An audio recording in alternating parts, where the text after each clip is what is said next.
Hello my dear friends, ഇന്നിവിടെ ഉണ്ടാക്കാൻ പോകുന്നത് ഒരു ലഞ്ച് വിഭവമാണ്. വളരെ എളുപ്പത്തിൽ ഉണ്ടാക്കാൻ പറ്റുന്നതാണ്. ഞാനിവിടെ ഉണ്ടാക്കുന്നത് പച്ചരി കൊണ്ടിട്ടാണ്. അപ്പോൾ അതെങ്ങനെ ഉണ്ടാക്കുന്നത് നമുക്ക് നോക്കാം. വിരുന്നുകാരൊക്കെ വരുമ്പോൾ ഒരുപോലെ എളുപ്പത്തിൽ ഉണ്ടാക്കി കൊടുക്കാൻ പറ്റുന്ന ഒരു വിഭവം കൂടിയാണിത്. അപ്പോൾ നമുക്ക് വീഡിയോയിലോട്ട് കടക്കാം. ഇവിടെ ഞാൻ അടുപ്പൊക്കെ സ്റ്റൗ കത്തിച്ചിട്ടുണ്ട്, കുക്കറൊക്കെ ചൂടായി വെച്ചിട്ടുണ്ട്. അപ്പോൾ കുക്കറിലാണ് ഞാനിതിവിടെ ഉണ്ടാക്കുന്നത്.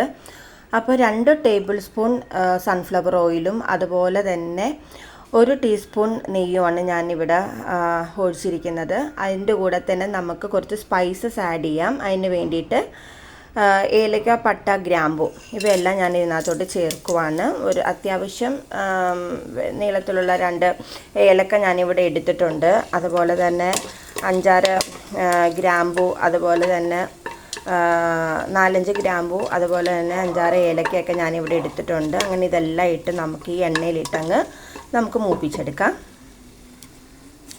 അങ്ങനെ സ്പൈസസ് എല്ലാം മൂത്ത് വന്നിട്ടുണ്ട്. അതിലോട്ട് നമുക്ക് 1.5 സവാള ഇതുപോലെ നീളത്തിലരിഞ്ഞത് ഞാൻ ചേർക്കുവാണ്. ഒരു മീഡിയം സൈസ് സവാളയാണ്, 1.5 ഞാനിവിടെ എടുത്തിട്ടുണ്ട്. അതെല്ലാം നമുക്ക് ഈ എണ്ണയിലിട്ട് നമുക്കൊന്ന് വഴറ്റിയെടുക്കാം. സവാളയൊക്കെ ഒന്ന് ജസ്റ്റ് ഒന്ന് വഴണ്ടി കിട്ടിയാൽ തന്നെ മതിയാകും. അതിൻ്റെ ഒപ്പം തന്നെ നമുക്ക് വെളുത്തുള്ളി, ഇഞ്ചി, പച്ചമുളക് പേസ്റ്റ് ഞാനിവിടെ ചതച്ച് വെച്ചതാണ്. അതെല്ലാം നമുക്ക് ഇതിനകത്തോട്ട് ചേർത്ത് കൊടുക്കാം. ഒരു 8-9 അല്ലി വെളുത്തുള്ളി, അതുപോലെ തന്നെ ഒരു 3/4 കഷ്ണം ഇഞ്ചി, പിന്നെ 2 അത്യാവശ്യം എരിവുള്ള 2 പച്ചമുളകും ഞാനിവിടെ ഇട്ടിട്ടുണ്ട്. ഇതെല്ലാം കൂടി നമുക്ക് ഒന്നിച്ചിട്ട് വഴറ്റിയെടുക്കാം. ഇതിൻ്റെ ഒരു പച്ചമണമൊക്കെ മാറിക്കിട്ടണം കേട്ടോ. ഇനി ഇതിലോട്ട് നമുക്ക് ഞാൻ 2 തക്കാളിയാണ് ചേർക്കുന്നത്. ഇതുപോലെ നീളത്തിലരിഞ്ഞത് ഇതിനകത്തോട്ട് നമ്മൾ ഇടുവാണ്.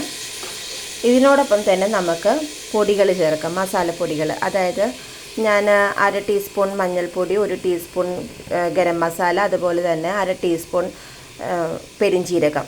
ഇത്രയുമാണ് ഞാനിവിടെ ചേർക്കുന്നത്. ഇതെല്ലാം കൂടിയിട്ട് നമുക്ക് നന്നായിട്ട് ഇളക്കി യോജിപ്പിക്കാം.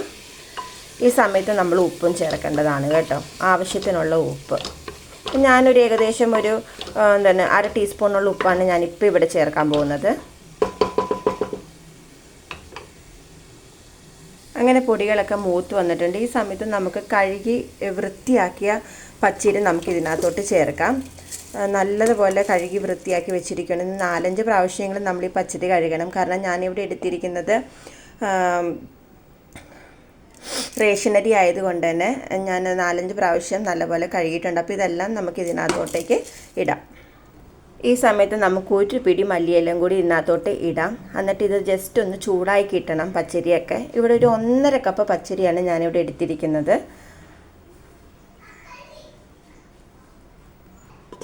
അതുപോലെ നല്ലപോലെ നമ്മളൊന്ന് ഇളക്കി യോജിപ്പിക്കണം. ഒന്ന് ജസ്റ്റ് ഒന്ന് അരിയൊക്കെ ഒന്ന് ജസ്റ്റ് ഒന്ന് ചൂടായി വരണം.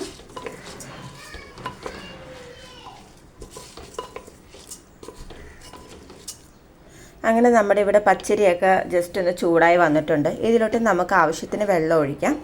1.5 കപ്പ് അരിക്ക് പച്ചരിക്ക് നമ്മൾ ഒഴിക്കുന്ന വെള്ളം 3 കപ്പ് വെള്ളമാണ് നമ്മൾ ഒഴിക്കുന്നത്. അതുപോലെ തന്നെ നമ്മൾ വെള്ളം നല്ലപോലെ ചൂടാക്കിയിട്ടാണ് ഇതിനകത്തോട്ടേക്ക് ഒഴിക്കുന്നത്. അപ്പോൾ അതെല്ലാവരും പ്രത്യേകം ഒന്ന് ശ്രദ്ധിക്കുക.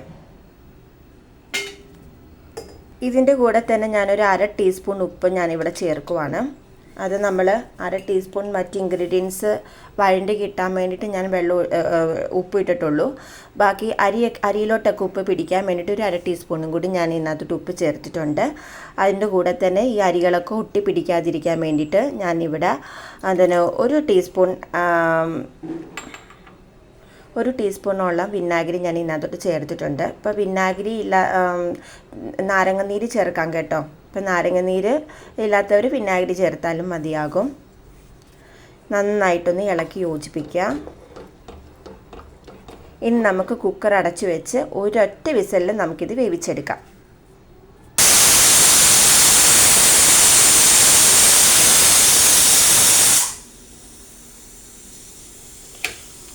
ഫ്ലെയിം ഫുള്ളിലിട്ടിട്ടാണ് ഞാൻ ഒരു വിസിൽ അടുപ്പിച്ചിരിക്കുന്നത്. ഈ സമയത്ത് നമുക്ക് തീയൊക്കെ ഓഫ് ചെയ്യാം. എന്നിട്ട് നല്ലപോലെ വിസിൽ പോയതിന് ശേഷം നമുക്കിത് ഓപ്പൺ ചെയ്ത് നോക്കാം. അങ്ങനെ ഞാനിവിടെ കുക്കറൊക്കെ തുറന്നിട്ടുണ്ട്. അങ്ങനെ ഇവിടെ റൈസൊക്കെ നല്ലതുപോലെ വെന്തിട്ടുണ്ട്. ഇത് കണ്ടില്ലേ, ഒരു ബിരിയാണി ചോറിൻ്റെ പരിപാടി നമുക്ക് കിട്ടിയിട്ടുണ്ട്. വേറെ ഒരു കറിയും വേണ്ട, ഇത് മാത്രം തന്നെ മതിയാകും. നമുക്കിനി ഇതൊരു സെർവിങ് പാത്രത്തിലോട്ടേക്ക് മാറ്റാം. അങ്ങനെ നമ്മുടെ പച്ചരി കൊണ്ടുള്ളൊരു ബിരിയാണി ചോറ് ഇവിടെ റെഡി ആയിട്ടുണ്ട്. കുറച്ച് സാലഡും ഒക്കെ ഉണ്ടെങ്കിൽ എന്ത് രസമാണല്ലേ കഴിക്കാൻ. അപ്പോൾ എല്ലാവരും ഇതൊന്ന് ട്രൈ ചെയ്ത് നോക്കാം. അപ്പോൾ ഇതെല്ലാവരും ട്രൈ ചെയ്യാൻ മറക്കരുത്. വളരെ സോഫ്റ്റായിട്ട് തന്നെ നമുക്ക് ഈ അരി തന്നെ കിട്ടും. പച്ചരി കൊണ്ടാണ് ഇത് ഉണ്ടാക്കണതെന്ന് ഒരിക്കലും നമ്മൾ പറയത്തില്ല.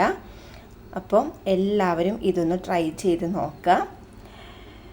ലൈക്ക് ചെയ്യുക, ഷെയർ ചെയ്യുക, കമൻറ്റ് ചെയ്യുക. വീഡിയോയിൽ ഇഷ്ടപ്പെട്ടാൽ സബ്സ്ക്രൈബും കൂടി ചെയ്തേക്കണേ. അപ്പോൾ അടുത്തൊരു നല്ലൊരു വീഡിയോ ആയിട്ട് കാണും വരെ ബായ്.